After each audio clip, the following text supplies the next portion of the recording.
The next section is our KETS Partnerships update.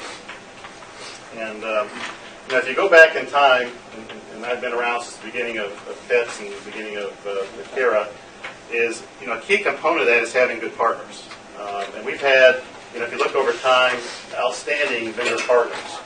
And so obviously we require a lot of communication and coordination and cooperation with school districts and KDHC and other state agencies. But really we have a lot of partners, vendor partners, university partners, and we'll give Bill a chance to talk about the University of Kentucky perspective here in just a minute. We've heard about the University of Louisville kind of things they're doing. We'll give a balance here of things that are going on. But partnerships really do make a big difference, and at least the strategy we've had for quite some years is try to find good vendor, good university partners to help us achieve things. And I think it's proven to be very successful kind of strategy for us, and we'll talk about those in just a minute. But during the past webcasts, I also wanted to do something. I know KISTI gives a leadership award. This is a little bit different. I wanted to go and recognize an organization or individual that really has shown the spirit of partnership and gone what I call above and beyond. And we mentioned that last, I guess 3 or 4 webcasts ago, and talked about it. And this is something that we'd like to recognize our partners for going forward. And just as I'm thinking about it, does anybody have some ideas that we probably want to call this award? Any ideas?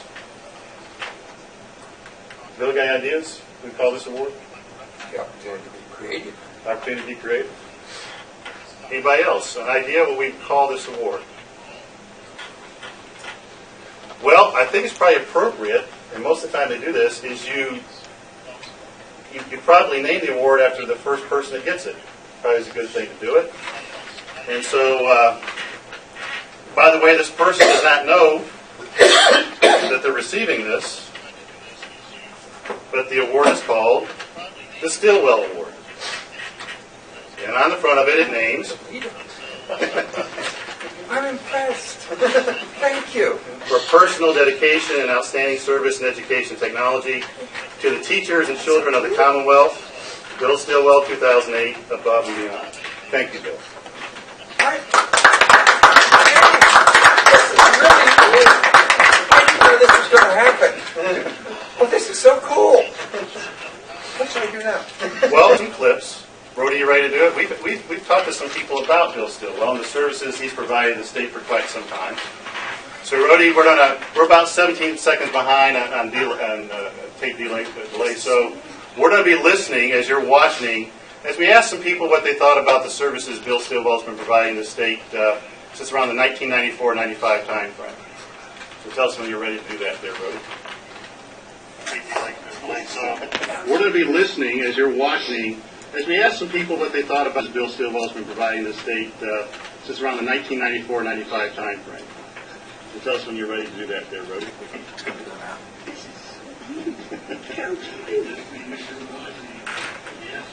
Now, the first time I heard the word listserv, I had no idea what it meant. I didn't know what it was. Didn't know if it would work. And then I noticed it was cluttering my email. And we had limits. I'd be over my email in no time flat. But it was really, I became, a listserv junkie.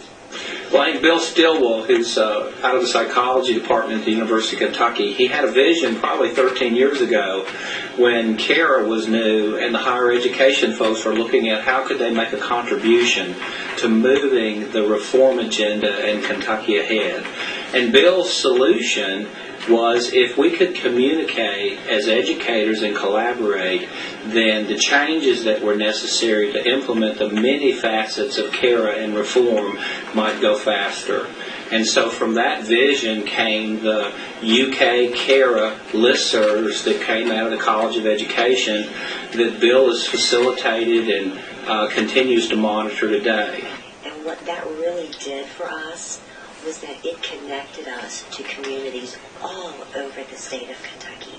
And one of the issues with media specialists, DTCs, that first generation of the instructional technology resource teachers, which are now, at the time we called them IDLs, you were the only one.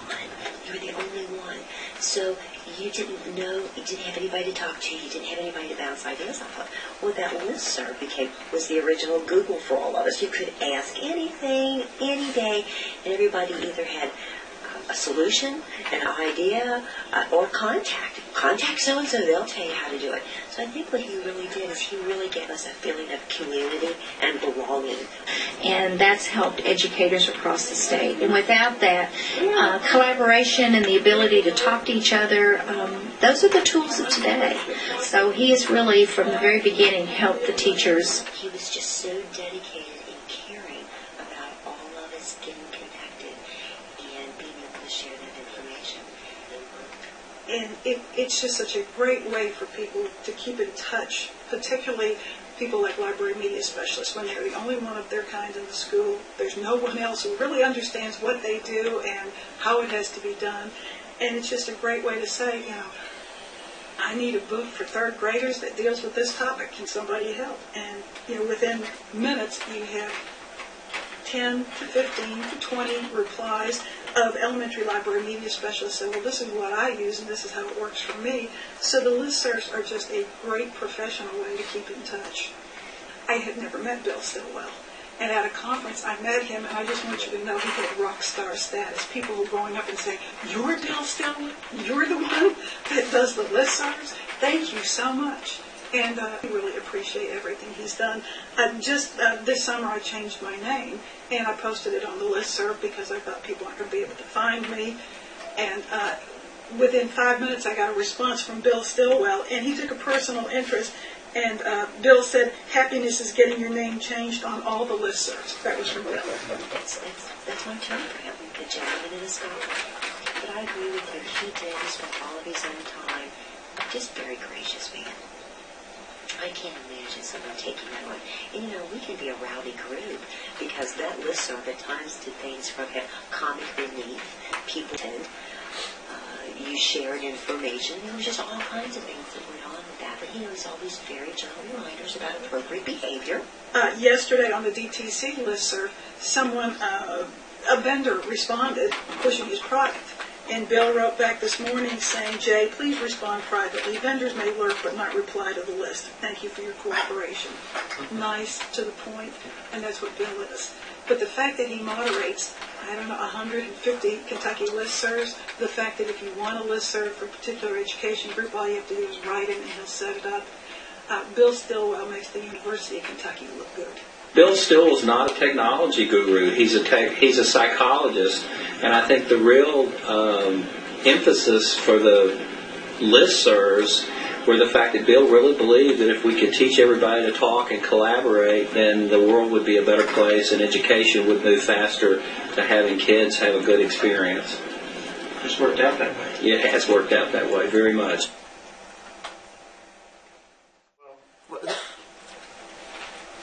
Yeah, it is a daily couch hour. You got to remember that. That commute for most people, that's like an hour and 45 minutes. Gotcha. Yeah, it is a daily couch hour. You got to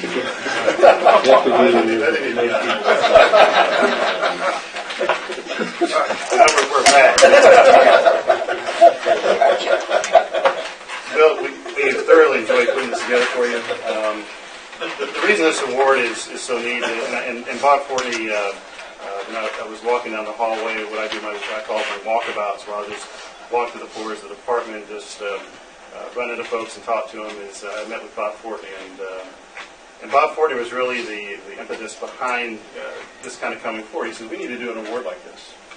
And he mentioned the service, the selfless service you've given for so many years. In fact, you were retired for 2 years, and you're still doing this, which is amazing. So I'll give you a chance to speak. We really wanted to catch you off guard. It sounds like we totally did that. You did. I have a 55-minute lecture prepared on what I do. So this took most of the wind out of whatever sales might have existed. For a long time, I wore red suspenders, and you could see me all over the state in red suspenders. Well, cheer up, gang. I still have my red suspenders on. I am not going to show my red suspenders across the state. My wife would kill me. All right. He does have them on. He showed me before the broadcast. He does before the broadcast. It's early in the morning out on the job, working like a devil for my pay. I get your request for new listservs when I get up in the morning while the coffee is being made. And usually, a request for listserv will get acted upon once we figure out what the name is. That's a big deal. Okay, I like KY first. Some people think that their listserv is going to be the absolute answer to everything, and 2 people are subscribed. Others wonder what's going to go on, and you have 1,000 librarians chattering,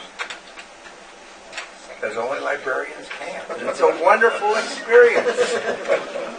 Our first training, Bob Krogo and I trained librarians in how to use good old text-only postings. And we thought librarians were bored until they got all around one terminal. We discovered they were reading dirty jokes about Santa Claus. Bill, this is a live broadcast. I won't go on forever, but librarians are very busy. We have 155 listservs. The most recent one was opened 2 days ago, the Kitty listserv, KYITI. And I checked out on the request. Couch said do it, did it. It's got 9 on it as of last night. We're building. Let's keep that one flowing, gang. We have 31,915 people on our listservs. I spent part of last week removing about 5,000 old addresses from listservs. And I agree with Dory Combs. Got to clean up some of those sites, because a lot of them still have old addresses on them. And Bill will call me too and say, Couch, Stillwell. And he lets me know what's going on there. But Bill, thank you so much for your selfless service. Appreciate it. One more round of applause. I gotta tell Mom. I gotta tell Mom. This is so good. Phil, briefly about the Dragonfly, we have the Kentucky High School Athletic Association that has implemented Dragonfly that